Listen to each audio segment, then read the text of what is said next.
call into your hate line, are they from an insane asylum? They all sound half in the bag. They sound like they're either shot up or boozed up. I don't know what, but I want to hang out with them. They sound fun. All right, to people that call. But I'll say this. I got a couple of nice compliments. You know, I got, you suck, shut up. I mean, and I'm not killing kittens every time I open my mouth. Come paint my house, because I understand you are a house painter. Did you collect garbage too? Comment on Laura tomorrow. We'll play it for you. Get off my time. This is my time. Have a good show. Just kidding. Sean, thanks a lot. And welcome to the Ingraham Angle from Washington. We have a jam-packed show tonight. What other type of show are we going to have?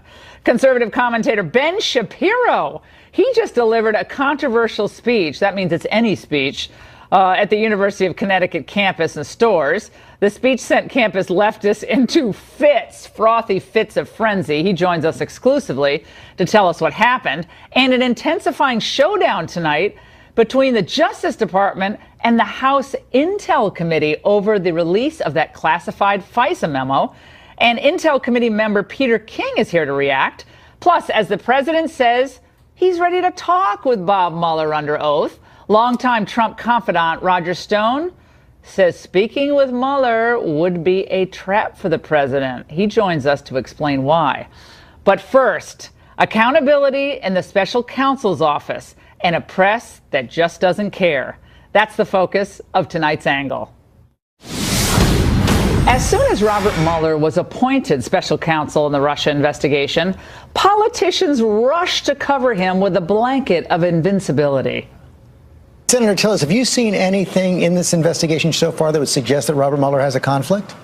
No, I haven't. I sit on the Judiciary Committee along with Chris or Senator Coons, and I have not seen any evidence to suggest that. I do not at all believe that that Mr. Mueller's has been compromised or his investigation. I think he's beyond reproach. I have a lot of admiration and respect for Director Mueller. You've got somebody who, by all accounts, is an independent person, somebody who's got lots of integrity. He enjoys very broad support in the Senate, both among Republicans and Democrats, because of his long service as the FBI director, because of his record of respectable leadership as a senior federal prosecutor. Well, in other words, President Trump, don't you dare even think about coming close, even sort of maybe kind of firing Mueller. Well, a few months later, Congress rushed in to propose legislation to insulate the special counsel from executive branch interference or termination. Republican pro-amnesty Senator Thom Tillis, along with liberal Delaware Senator Chris Coons, introduced a bill that would allow Mueller to challenge any removal in court. Now, Senator Lindsey Graham and Cory Booker, Wonder Twin powers activate, they went even further. They sponsored a bill that would prevent the firing of Mueller. Apparently, he's so perfect, he can never be fired. Well, Senators Ted Cruz and Mike Lee were properly skeptical about the constitutionality of any such moves such as that. Remember, Mueller works for the executive branch after all. So I have a question. Why can't all federal employees challenge their firing? Well, of course, this would be absurd. Now, setting aside whether it would be politically smart for President Trump to fire Mueller, and it wouldn't be smart, he is the head of the executive branch, and Congress has no business interfering with either the firing or the hiring decisions of the executive branch. All they have is the confirmation process for Senate confirmation. Otherwise, stay out of the business. So my question is, why were these senators so eager to build up Mueller and his team? And they were so eager to insulate them from executive branch oversight and ultimately perhaps termination. Well, thank God we have diligent congressmen who do take their oversight responsibility seriously. I'm talking about Congressman Devin Nunes, Matt Gaetz, Trey Gowdy, Robert Goodlatte, and Peter King, who will join us in just a few moments. You don't want to miss this segment. Their determination to see that this investigation doesn't turn into some kind of star chamber, I mean, it's already turned up incredible things so far. Missing or discussed thumb drives, talk of deleting text messages, talk of creating insurance policies against Trump, maybe even secret societies in the FBI, meetings convened outside of the FBI, and of course, all those missing texts that they may or may not be reconstructing. And by the way, speaking of these texts between Peter Strzok and his gal pal Lisa Page, we heard this today from the DOJ spokeswoman. There were just over 50,000 text messages between Lisa Page and Peter Strzok during the time period that the Inspector General is investigating. And what we also know is that for about a 5-month period, those text messages never got into the FBI server. Obviously, we are reviewing immediately how they didn't get into the server in the first place. First of all, who has anything that much to say to anyone that would account for 50,000 texts? I mean, they must have really had a hop-in relationship. There are reports, by the way, that glitch that she referenced may have affected 35,000 FBI employees and all their cell phones, different from what we heard a few days ago. But whatever the case, it prompts more questions now just about the basic competency of the FBI. Oh, sorry. Or are we not even allowed to wonder what else Peter Strzok and Lisa Page said to each other about Trump, Flynn, Comey, and maybe even the old Hillary email investigation? I'm sure it wasn't all 50,000 texts of sweet nothings. Well, by the way, I've noticed a pattern here. Maybe you have as well. The more we learn and the closer Congress gets to the truth, some of this underlying evidence, the more vicious the media attacks on those people who are seeking answers. Meetings offsite, secret society, anything you can tell me without having to kill me? This is nonsense. It's just complete nonsense. You're telling me that law enforcement agency is treating people unequally because they have a political vendetta? If you're going to tell the American people that's what happens in third world dictatorships. That doesn't happen here. Republicans are talking about this secret society inside the FBI. They sound like crackpots. They're going to rue the day of going down this road and having this institution come apart and sullied and have the kind of morale problems that could be long lasting down the road. And then who are they going to look to? Well, certainly not to the head of the RNC, who's trashing the current president of the United States. Well, I'm just glad that Democrats are finally supporting law enforcement. The FBI, you can never question them. Let's look back now. For years, the left has indulged groups like Black Lives Matter, the ACLU, and CARE, who reflexively impugn the integrity and character of police anytime somebody captures one of those unpleasant cell phone videos. The police are too aggressive, they're racist, they're anti-Muslim, you know the drill. But now that Mueller, of course, it's state versus federal, but Mueller is targeting Trump, oh boy, law enforcement, you can't question them. They can't do any wrong. They should never be fired. Hell, they shouldn't even be questioned. Now, one would think that the media, some in the media, would have a little bit of curiosity about, I don't know, the conflicts of interest in the special counsel's office. If they distrust law enforcement and investigators on the state level so often, why do the feds get a pass? Well, there is, without a doubt, a deep-seated animus, and that's putting it mildly, toward the president by key members of the Mueller investigative team.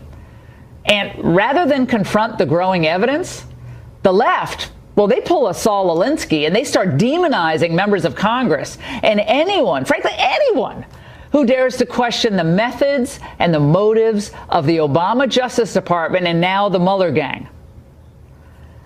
The black cloud that hangs over this Russian investigation, let me tell you this, it wasn't created by Fox News. It certainly wasn't created by talk radio. I mean, none of us hired Jeannie Rhee, who previously worked for the Clinton Foundation and represented Obama's national security advisor, Ben Rhodes. And I'll tell you this, Fox News and talk radio did not appoint Andrew Weissman as lead prosecutor. A Democratic donor, remember, who we praised Sally Yates in that letter when she was fired by the president? And I don't think Fox News and talk radio appointed Peter Strzok either. I'll tell you this. No amount of scapegoating is going to make this any better. Now, Robert Mueller could be the greatest guy, the smartest guy ever, but if the man cannot oversee his own team and remove the partisans, then you have to conclude he's either in over his head or he's just not good for this role or he's negligent in this duty. And that will compromise the ultimate findings of this investigation, whatever they may be. Now, I also want to say this. Trump's team made some mistakes early on. I do not think, and I've said this before, it was smart to fire Jim Comey when they did. And it wasn't wise to talk to Lester Holt about the decision to fire Jim Comey. And if the story is true, well, I probably would not have asked acting FBI Director McCabe how he voted in the election. I wouldn't have done that either. The president has to be extra mindful, given the fact that he had already ticked off the intel community with his promise of reforms and, of course, some of his criticisms. So you kick that deep state hornet's nest and you're liable to get stung really bad. Well, today, the president told reporters, hey, I'm happy to talk to Mueller. Are you going to talk to Mueller? I'm looking forward to it, actually. You want to? You have a date set? Here's the story, just so you understand. There's been no collusion whatsoever. There's no obstruction whatsoever. And I'm looking forward to it. I would love to do that, and I'd like to do it as soon as possible. It's a voluntary interview. Listen, you would. But I would do it. Well, I was listening to that audio. He sure seems like he has nothing to hide. And the president appears ready and willing to be held up to scrutiny by the Mueller team. He wants to clear his name. But what about the men and women who are doing the scrutinizing? Who's going to hold them accountable? No one should be above the law. Not the president, not Hillary Clinton, and not the special counsel's team. And that's the angle. Joining us now for reaction from New York is Monica Crowley, who's a senior fellow at the London Center for Policy Research. And with me here in Washington is attorney Alan Orr. All right, guys, you heard my take here. Everybody needs to be accountable. Alan, take a shot. Well, I think everybody is accountable. I think your concerns are about the individuals who are participating in the actual investigation, which doesn't mean the investigation itself has a problem. And there has not been an outcome yet. So why the big concern? If you're not guilty of a crime, then why is there a problem with going through the process? Well, my concern is that when you populate your investigative team with individuals who have been either loyalists to the previous administration or who actively were engaged in the Hillary email investigation and actually helped edit Comey's announcement of the non-indictment indictment, that entanglement is the mere appearance of a conflict of interest is not what you want in an investigation like this. An appearance of a conflict in a case this serious is enough to shake the credibility of the investigation. And I'm not saying that everyone on the team is bad or they don't have I'm not saying that. But if the shoe were on the other foot and Hillary Clinton were being investigated by a bunch of Trump loyalists who had written terrible things about Hillary and couldn't stand Hillary and were texting their boyfriend about Hillary, you'd be on this show going crazy about them. And I would actually say, you know something? You have a point there. Well, maybe Hillary Clinton was the scapegoat for some Trump supporters. But right now, this is just a bunch of stories about individuals. There's not a lot of paperwork to back it up. And this is what the Justice Department does. So the fact that they also handle the Clinton emails doesn't mean that they can't also handle this. This is what their duty is as attorneys, to sort of deal with the facts before them. So the facts that they worked on prior cases or prior administrations have nothing to do with the instant case. They're looking for the facts, and that's what we're going after. So you think it's okay for partisans to be working on an investigation when they were loyalists to the previous administration and worked on the exoneration of Hillary Clinton? You don't have any, in the shoe on the other foot, you wouldn't have any problem. I would have it because they're professionals who well, what does that mean? They're professionals. Officers they're of the court. No, they're officers perfect. of the court. The only one perfect who ever walked the face of the earth, one perfect, is Jesus Christ. Okay? None of us are perfect. None of us are flawless. And a conflict of interest, an apparent conflict or an appearance of a conflict on a case like this is not what you want to do. Bob Miller's the smartest person around. Like, he's the smartest guy who ever lived, apparently. But he had no problem bringing in these people who hate Donald Trump. They despise the man. I don't know how you can be independent in your thought and process if you hate him as much as they did. Monica, got to get you in on this.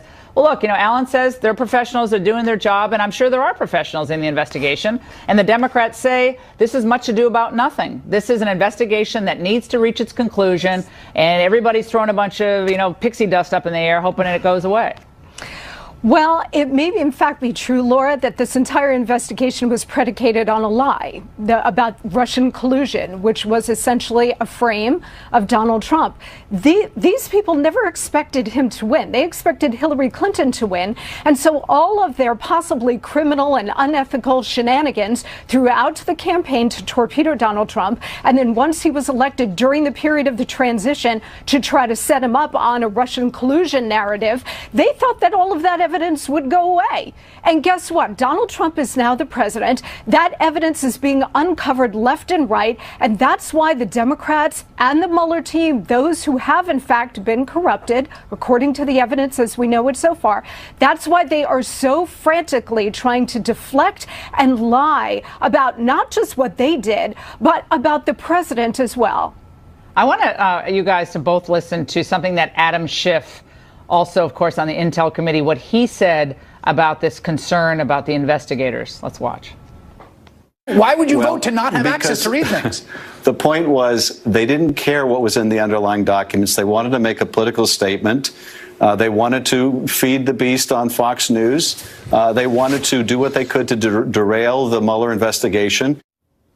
Monica, they're talking about the House Intel Committee wanting those 4 pages, that synopsis released to the public. They just want to feed the beast. They want to feed Fox. Well, they're trying to discredit Chairman Nunes. They're trying to discredit the House Intelligence Committee that's exposing a lot of this corruption and a lot of this evidence. I can tell you tonight, Laura, based on one of my sources, that we will see all of these documents. We will see them, and there's more than one memo, and we will see these documents. Why are we not seeing it now?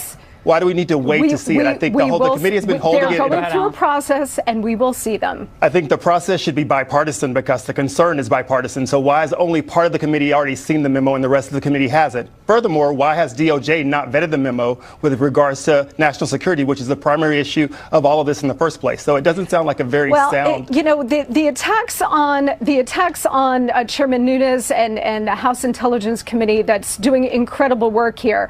Look, when they talk about, those who are attacking their investigation are trying to discredit the FBI and the DOJ and attacking these institutions as dangerous. Yeah. No, you know what? The top hierarchy of the FBI and DOJ, Laura, discredited themselves. And the one name missing from all of this, Laura, is Barack Obama. The idea that all of these people freelanced all of this, or that anything happened in the Obama administration we're talking about Barack Obama tonight, because we're talking about the Mueller investigation of Trump. All right, we're out of time, but I think, look, the Democrats have a chance to see this memo. They could all go to the secure room to read this memo.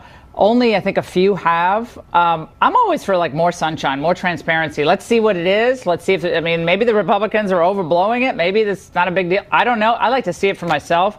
Although people seem really hot and bothered by it. So I think we should all see it. We will see it. And guys, thank you very much. I'd love to have you both back. We have so much more to tell you about the FBI corruption and the Mueller probe coming up with guest Roger Stone and Congressman Peter King. But next, an exclusive live interview with Ben Shapiro, who just gave the first speech by a conservative on the UConn campus since violence broke out the last time a conservative spoke there. Don't move.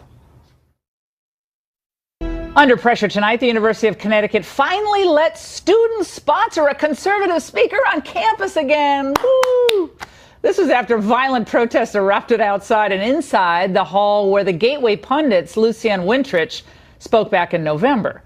Well, the Daily Wire's Ben Shapiro just wrapped up a speech hosted by the college Republicans. Here's a sample. Something has to be done about a system where a few crazed leftists decide they don't want to hear somebody speak, and therefore people from the outside who pay taxes to universities like this one can't get in. It's a great thing that universities have people like me, and yes, like the person who's speaking opposite me on this campus, to give a variation of ideas. Oh my gosh, those words are so dangerous. The university actually offered, I kid you not, counseling to students who might be upset even at the mention or the thought of Shapiro's appearance. He looks like an unsuspecting guy to me. Well, let's ask the man himself, appearing on The Angle exclusively in a new segment we're calling Back to School. It's kind of a Rodney Dangerfield thing. Did you traumatize snowflakes on campus tonight, Ben? You look so just innocent and nice, and they seemed very upset about the prospect of your arriving. You were in the Storrs campus, correct? Yeah, that's right. I mean, it was very intimidating. I mean, beneath this innocuous exterior lies the heart of a monster. And I just went in and started tearing people apart. I jumped into the audience. I know I ripped at least one guy's throat out. But in actuality, none of those things happened, of course. And this is what's so funny. I mean, this is the last campus where they've had to bring out dozens of security members, dozens of cops. The stadies were on call, apparently, all because of what happened when Lucian came to speak. And that's not rare. I mean, when I was at Berkeley, they had to bring hundreds of police officers. When I was at Northwestern, they banned the public from coming. When I was at University of Wisconsin, the front of the stage was taken over. And when I was at Cal State LA, a near riot broke out. So it varies based on campus. Tonight, thank God, was actually relatively calm. I think a lot of that had to do with the fact that the university really did its job in getting a lot of security out there. Part of it had to do with the fact it was cold. These are fair weather protesters. They're not going to show up when it's 30 degrees outside. But part of it too, I think, is that the number of people who were allowed in was limited. I mean, if you were from an outside group, you weren't allowed to come, even though there were all these security officers available. Now, was it packed out, Ben? Was it a full auditorium, or? Yeah, I mean, they could have given us bigger space. There are about 500 seats. All of them were full. Yeah. But they did prevent people who wanted to come in from the outside coming in. I was told by the college Republicans there are another 600 to 700 people who wanted to come in and who were turned away because if you're just a tax-paying member of the public and you wanted to come, they wouldn't allow you without a student ID. You sound like Donald Trump. I had 700 people outside and they couldn't get in. I'm just teasing you. Actually, he draws slightly bigger crowds than I do. There were 10,000 people outside. No, Ben, there was actually, we have a clip. We have a clip of a student who actually wanted to get in tonight. Let's watch. They basically said that even if there's open seats and also unclaimed wristbands, they're still not going to let us into the actual event. Did they tell you why? Nope. They said they're not the people to talk to, that there's nobody that will come in and talk to us, and even if there is somebody inside there that could help us or could kind of sort this out, they're not going to come out and talk to us. What do you make of that? They don't want us to go to this event. Why? Because Ben Shapiro. Now, I couldn't tell from that clip or by the look of the guy whether he was like a friend or a foe. I was guessing foe, but then at the end I said friend. I couldn't really tell. It was like this, Ben. But apparently they were like, poor people want to come in. Like, no, you can't go. This is at some point, like two of my brothers went to UConn, so I know the Storrs campus. It was a long time ago, but I know it quite well. And it can't be that scary for them just to hear a conservative speak. It can't possibly be.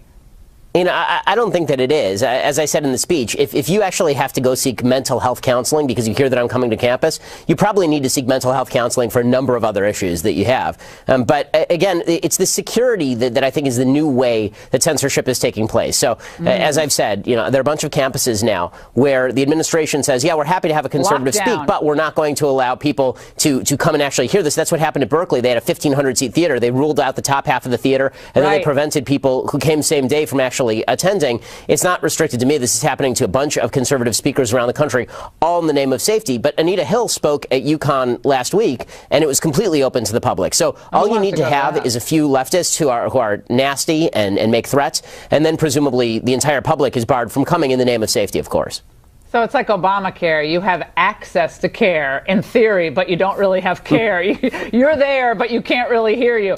I just have to read, Ben, because I was like crying laughing. The diversity officer at UConn, Joelle Murchison, in her letter that just went out before your speech, that we understand even the thought of an individual coming to campus with the views that Mr. Shapiro expresses can be concerning and even hurtful. Please utilize the many campus resources available if you should want to talk through your feelings about this issue, including my office, the Cultural Center's Dean of Students. I actually want to go pay her a visit and say, I've had a tough day today, and I really need some, just a hug. I mean, you just need a hug. Well, Ben, I'm glad you look good, though. You look like you had fun no more tonight. Useless.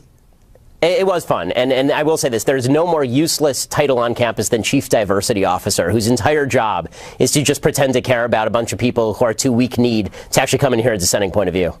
All right, Ben Shapiro, and great to talk to you. And by the way, the Department of Justice is demanding Congressman Devin Nunes not release a memo alleging surveillance abuses by the Obama-era FBI. Gee, I wonder why. House Intel Committee member and Ingraham fave Peter King joins us with a reaction next. Okay, well, really quick addendum from the previous story we just covered. My friend Gordon, who is a freshman at UConn, just said, I wasn't able to get into the Shapiro event either. Everyone wanted to go. More conservatives on campus than people think. Thank you, Gordo. By the way, the Justice Department is asking to see a memo reportedly outlining serious wrongdoing at the FBI and Justice Department under President Obama. House Intel Chairman Devin Nunes is taking steps to declassify the memo summarizing the findings of his Russia investigation. Well, a letter from the Justice Department charges that it would be extraordinarily reckless tonight to release the memo without first giving the DOJ and FBI the opportunity to review it. Let's sort this all out with someone who's read the memo, Congressman Peter King of New York. I thought you were going to be here tonight with me, Congressman, who serves on the Intel Committee. Great to see you. How you doing? I'm doing great, Laura. How are you? I'm great. So what is the Justice Department, the FBI? They're suddenly all squirrely about the release of this memo. What goes on? Yeah, well, this memo, it's a 4-page memo put together by a very talented professional staff on the committee, reviewed by all the Republican members, made available to all the members of the committee, and voted out of the committee last week to be made available to all the members of the House. The findings in here are very, very significant, showing, I believe, either terrible mistakes or deliberate wrongdoing at high levels. And right now, the Justice Department, and what Devin Nunes plans on doing, because over 200 members of the House have looked at it, only about 10 Democrats, by the way, and there is a clamor by the public to see the memo. We're going to make sure there's nothing in there, any small item that may reveal the stand. I've not spoken to Devin, but I've spoken to his staff people tonight, and he fully intends to go ahead. We're not going to show it to the Justice Department. Congressman, knowing what you know now, you've read the memo, you've seen the evidence so far. Do you have faith, as of now, in the upcoming result of this investigation, knowing what you know now and what you've seen? You know, I've sat through, I don't know, whether it's hundreds of hours. I mean, I've been in there for probably 20 witnesses who have come before our committee, and certainly all of the major ones I've sat there for 7, 8, 9 hours. Again, all the big names you've heard about, I've been there for that. I have not heard one word yet indicating any collusion. Now, I don't know if Bob Mueller has anything else, but he's talking to many of the same people. So if they come out with any finding of collusion at all, based on what I've heard, then I would say that they're not doing the job. But on the other hand, I think right now, I believe the president's lawyers feel this is going in the right direction with all the improprieties that went on here. The fact that this investigation, I believe, should never, ever been started in the first place. I look upon it either intentionally or unintentionally as a political hit job. I mean, we're losing sight of the fact here that you have the leading law enforcement organization in the world investigating a presidential candidate based on the flimsiest of evidence. I wouldn't even call it evidence, on the flimsiest rumors. That's what this was based on, and that's a terrible precedent to set. You can do that to any candidate if you wanted to. And when you bring the FBI into a political campaign, it's wrong. Well, I want to play for you a clip I watched this afternoon of a former RNC chief, Michael Steele. He was on MSNBC, and he was criticizing Congress and anyone in the media who would cast aspersions on the FBI here. Let's watch. We have now set up a wholesale operation between the White House and Capitol Hill to sully the reputation of good men and women who work inside the FBI because of, as you noted, Howard, some emails. Yes, they're problematic, but let the appropriate authorities ferret that out. To do what they're doing, the end game they're playing right now, what they don't seem to understand, it could blow up in their face just as much as it could sully the FBI. Response, Congressman. We are talking about a handful of people at the top. The FBI is an outstanding organization. There are people at the top, though, who have not served the FBI well. And I would say the rank and file of the FBI appreciates what we're doing because they are concerned. I mean, I've heard from retired FBI people who are shocked about what's coming out. And to me, the emails and the text messages, that's all important. But that's really just an indication of this investigation from the start should never have been started. It's based on a false premise, and that's continued right through. And whether we're talking about the FBI, whether we're talking about John Brennan at the CIA and others, this to me has all been a concerted effort to go after Donald Trump. Listen, you have a lot of reasons you can disagree with Donald Trump, but to say that he was colluding with the enemy when there's no evidence there, to me, is shameful. And it's going on now. I think it's significant that now it's being leaked to the New York Times that they're talking about obstruction of justice, about events that happened 6 months after the campaign was over. The campaign where the Russians apparently colluded. Yeah, we noticed the leaking right as things started turning really good for Trump on the economy and the shutdown. Then all the leaks came from the Mueller team. Congressman King, thank you so much. Great segment. And by the way, President Trump makes a crucial decision on how to deal with the Russia investigation. But Roger Stone says it's exactly the wrong move. He'll tell us why right back after this. Robert Mueller is taking advantage of the president's loquaciousness, the fact that he's never a man who suffers from a paucity of words. And what is absolutely clear is that Mr. Mueller has no evidence of Russian collusion. So now we're all the way cycled back around to the dismissal of Mr. Comey. And he seeks to entrap the president in some kind of process crime, perjury or obstruction.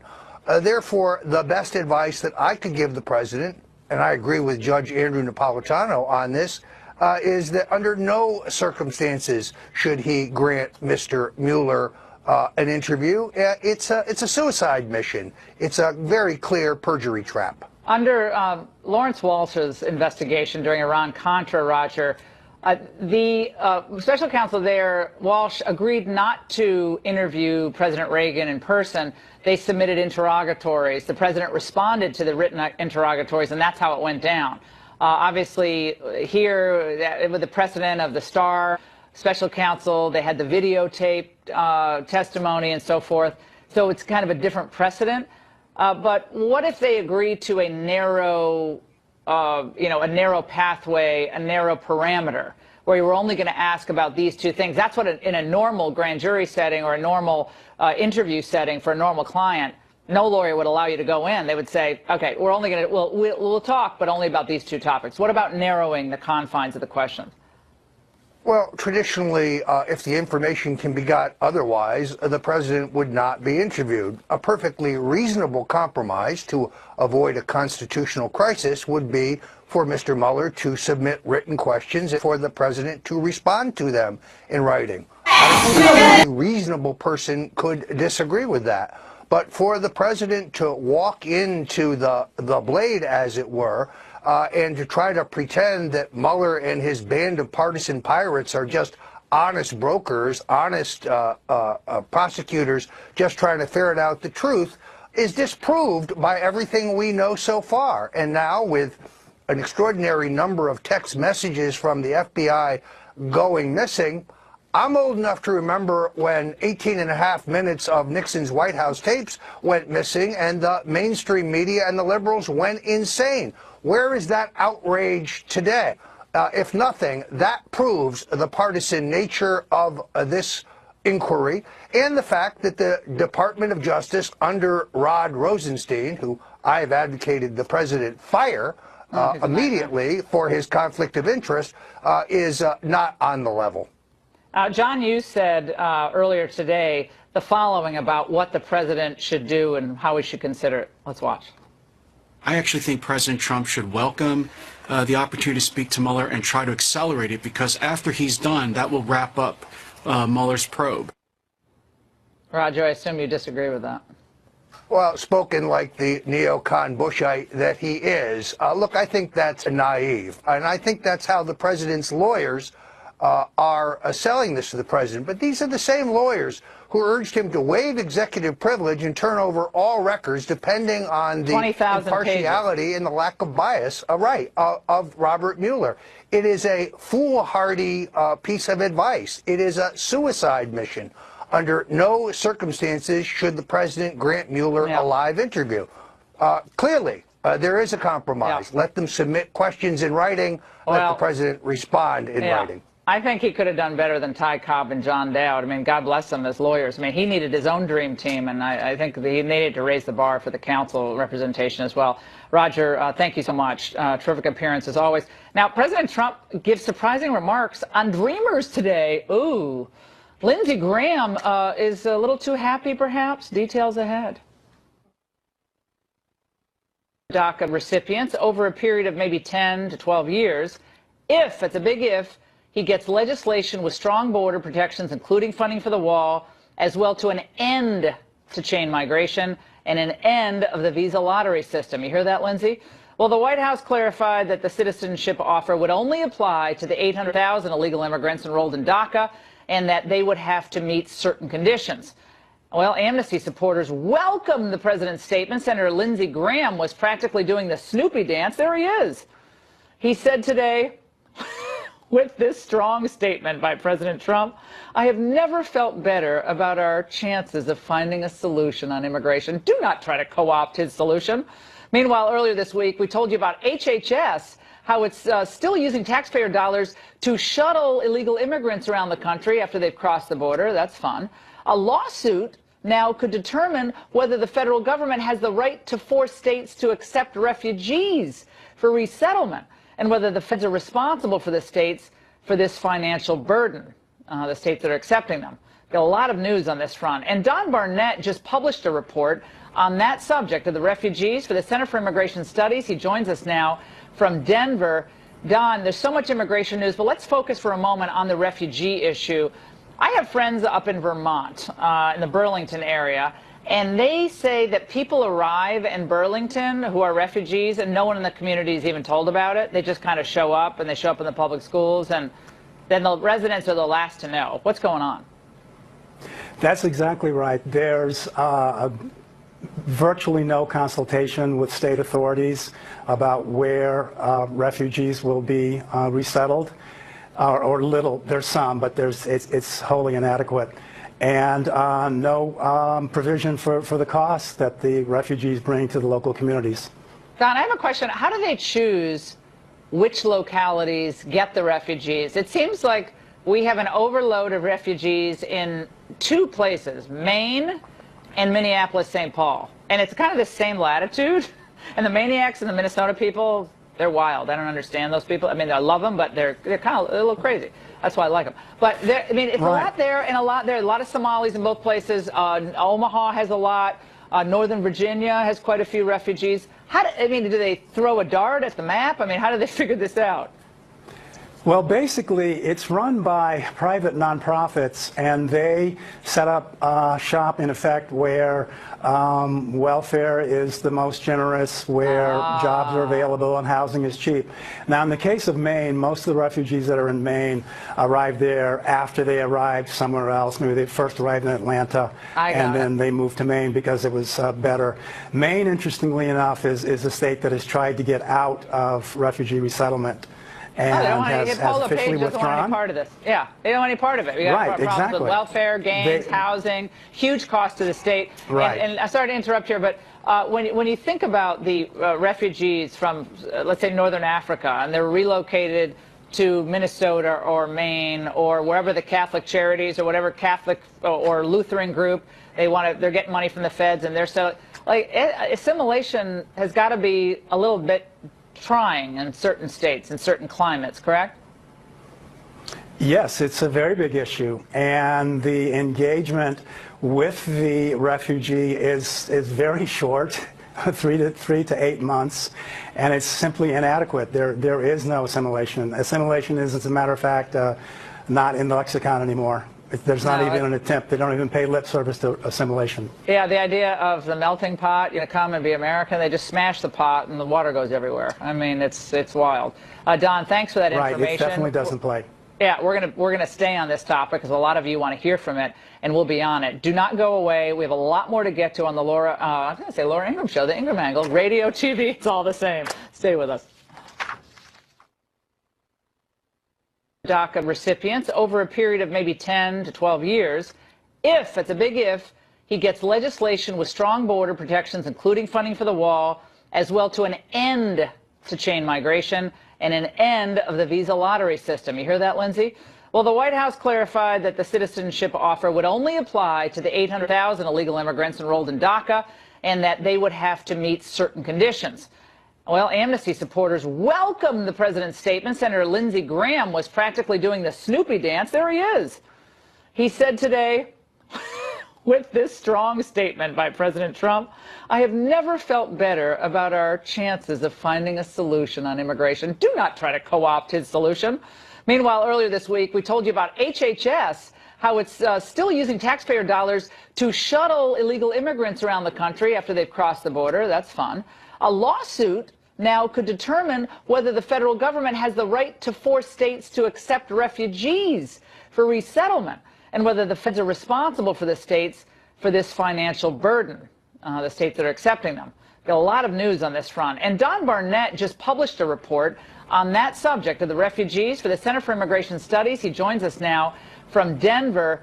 Don, there's so much immigration news, but let's focus for a moment on the refugee issue.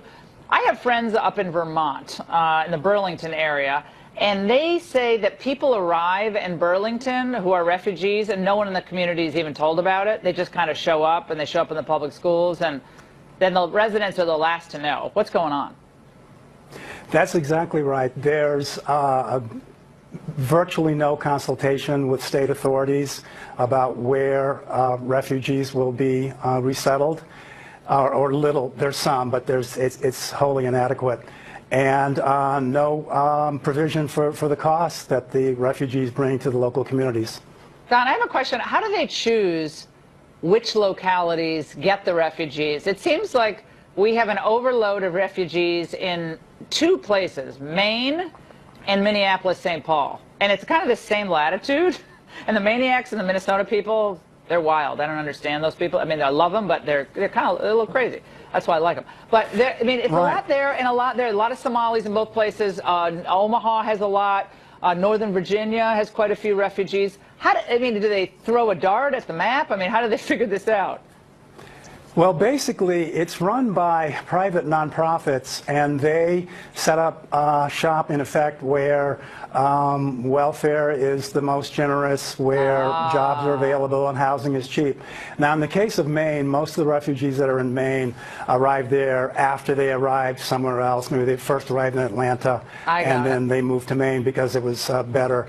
Maine, interestingly enough, is a state that has tried to get out of refugee resettlement. And has officially withdrawn. Don't want any part of this. Yeah, they don't want any part of it. We got problems with welfare, gangs, housing, huge cost to the state. Right. And I'm sorry to interrupt here, but when you think about the refugees from, let's say, Northern Africa, and they're relocated to Minnesota or Maine or wherever the Catholic Charities or whatever Catholic or Lutheran group they're getting money from the feds, and they're so like assimilation has got to be a little bit trying in certain states and certain climates, correct? Yes, it's a very big issue, and the engagement with the refugee is very short, 3 to 8 months, and it's simply inadequate. There is no assimilation. Assimilation is, as a matter of fact, not in the lexicon anymore.